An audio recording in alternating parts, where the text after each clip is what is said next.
what's going on, you guys? Nick here with Nick Strength and Power. I've got a couple of interesting stories for you guys today. The first story that I've got for you guys today, Michael Krizo doing a guest posing today in Bulgaria at the Balkan Grand Prix, an NPC show. And I want to thank my buddy Vency Stoyanov from O2 Gyms for sending me some of this quality footage. He was actually there in attendance filming. And this is really one of the first times that we've seen Michael Krizo out in public on a stage guest posing since the Olympia, where he placed 12th right behind Ian Valliere, but ahead of Charles Griffin, Justin Rodriguez, Patrick Johnson in half the lineup of 30 guys. So I actually thought he did pretty good for his first Olympia ever, even though 12th place was a lot lower than I think some people expected him to be.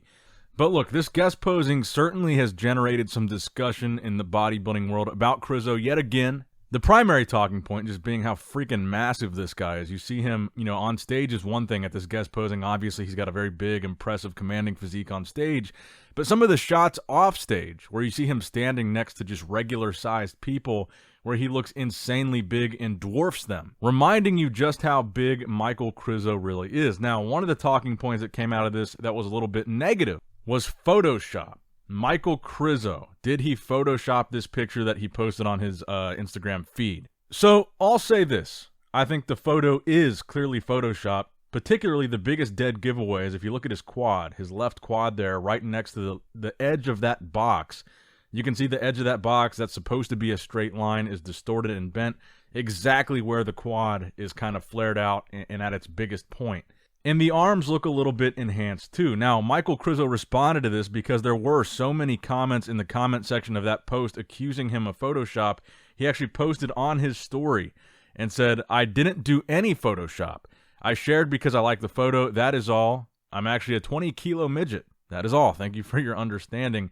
And then he kind of shows that he reposted someone else's picture. This was a picture that someone else took, a fan took, and he said he just reposted it from the fan because he liked the picture. And he shows the messages with the fan, and he said, "Everybody is writing me that this photo is Photoshopped," and the guy that took the picture says, "No, the only Photoshop is in my face." So honestly, look, is the photo Photoshopped? I think yes, it clearly is Photoshopped. But the other question is, did Michael Krizo himself Photoshop the picture? I don't believe that he did, because I don't think that he needs to, and I don't think he thinks he needs to. He's posted so many real unedited videos and updates that have gotten a tremendous reaction about how big he is without photoshopping them. And then he's actually appeared on the Olympia stage next to all the IFBB pros that he's called out and beat some of them, including Blessing. And he proved that on stage next to these guys, he was dwarfing a lot of them. He was bigger than a lot of them, if not most of them. And honestly, I think he only placed outside of the top 10 because his conditioning wasn't as sharp as it could have been. But size-wise, he delivered. He was every bit as big as he looked on social media. And you rarely get that with a bodybuilder that's being hyped up for how big they are, for them to actually look that big on stage. And I think Krizo did. And keep in mind, after doing the Olympia, Krizo told me he wasn't even planning on initially doing it. He just wanted to turn pro last year. Then he ended up doing a pro show. He ended up qualifying, then kind of rushing into the Olympia. I think this year he's going to do much better at the Olympia, and I still think that he's doing that M-Pro pro show in Spain. That little hint that he gave us about a week ago saying 8 weeks out, that M-Pro show is now 7 weeks out. I think that's the show that we're going to see him on stage next. I think in this guest posing, he looks bigger than ever. Yes, I think the picture's Photoshopped. Do I think Krizo did it? No. Do I think he needs to do it? No. Do I think he's still massive regardless of this Photoshop picture or who Photoshopped it? Yes. But at the end of the day, I do agree it was Photoshopped by somebody. What do you guys think? Let me know in the comment section down below. And how do you think Krizo is going to place if he does in fact qualify for this year's 2023 Mr. Olympia? He does have to win a show. He does have to qualify to get there, which I think he will. But do you think we'll see an improved Michael Krizo this year? Now, next up in the news, also in guest posing news, we got an interesting update here that had a lot of people talking. A guest posing this weekend that featured none other than Hunter Labrada and a guy by the name of Beef Stew 97 at the Emerald Cup guest posing. Now, the reason why I think this had a lot of people talking was Beef Stew. This guy has only been pro for a year. He turned pro in 2022, and I think he only did one pro show, and I think it was Tampa. But the point being, he's a relatively new pro. He's not an Olympian. Certainly hasn't been a first call-out Olympian. But I think what a lot of people are noticing here is that next to Hunter Labrada, he actually looks really good. Now, I don't know if that's an indictment on Hunter Labrada maybe not looking good, contributing to Beef Stew looking better, or maybe this Beef Stew guy really looks that good that he just looks good next to Hunter Labrada. Now, Hunter, we saw him slip several placings this year at the 2022 Mr. Olympia.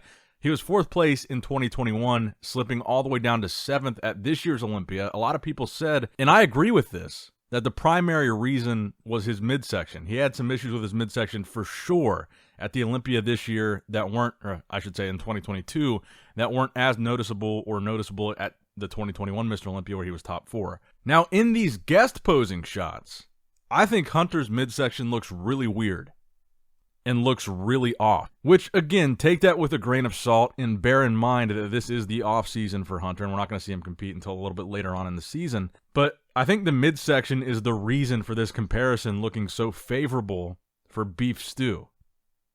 I mean, I think you can see they have about the same upper body width at lat flare. They've got about the same width up top, but because Beef Stew's taper in his midsection looks a lot tighter and a lot slimmer and a lot more tapered down, I think it makes him look a lot better in these poses. And it does look like he's in slightly better condition than Hunter, but maybe he's competing a lot sooner than Hunter is. There's a lot of variables that could contribute to this comparison, so I don't think it's an entirely fair one. But again, this question is coming up is Hunter Labrada ever going to be back in that conversation for a top 4 spot? Or now that he has slipped, will he continue to slip?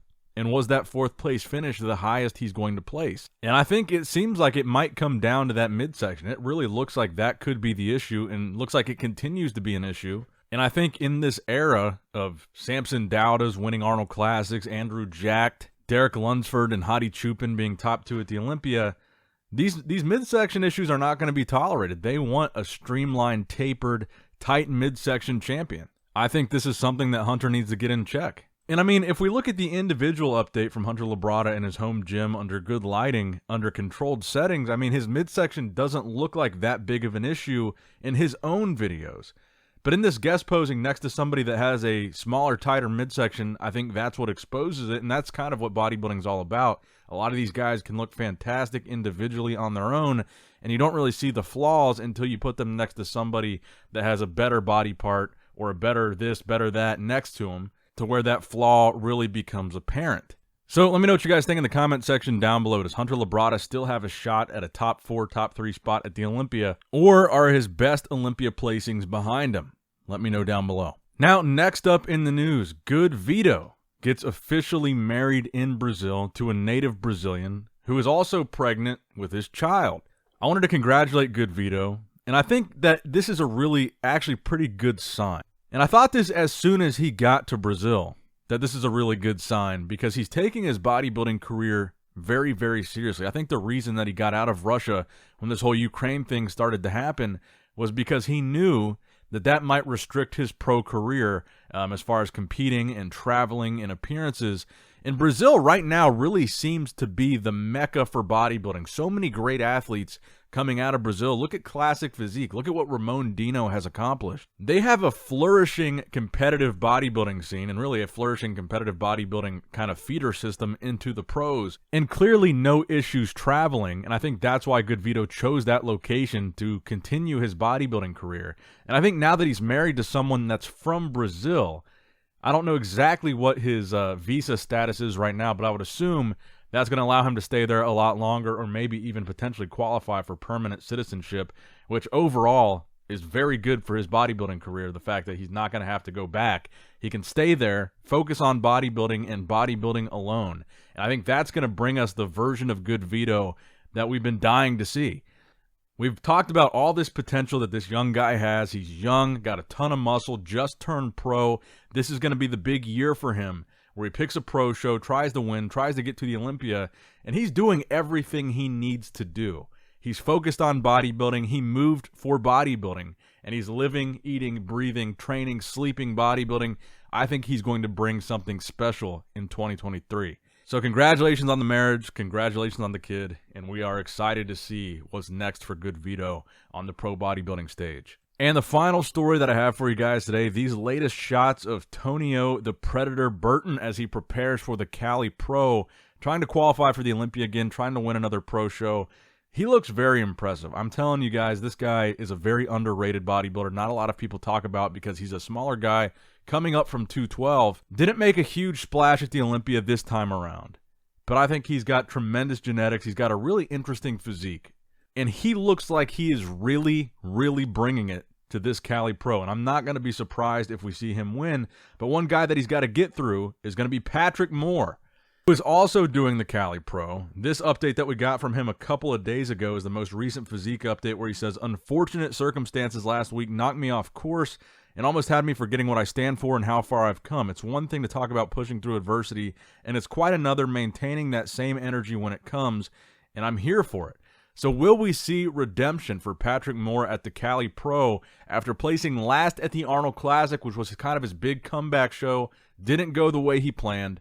Now he's looking for redemption. All right, guys, don't forget to click that like button and subscribe to this channel if you enjoy the content. Also, check out my Instagram at NickStrengthPower. My Facebook page, which is simply Nick Strength and Power. My secondary YouTube channel, Nick Strength and Vlogs, for vlogs and bonus content that you will not see on this channel. And consider subscribing to my third YouTube channel, Nick Strength and Pokemon, which is all things Pokemon and trading card games, completely unrelated to this channel. So if you're into that, give that one a look. And all links to merchandise and social media will be in the description box below. If you guys want a Nick Strength and Power t-shirt, that will be in the Shopify link below. Have a great day.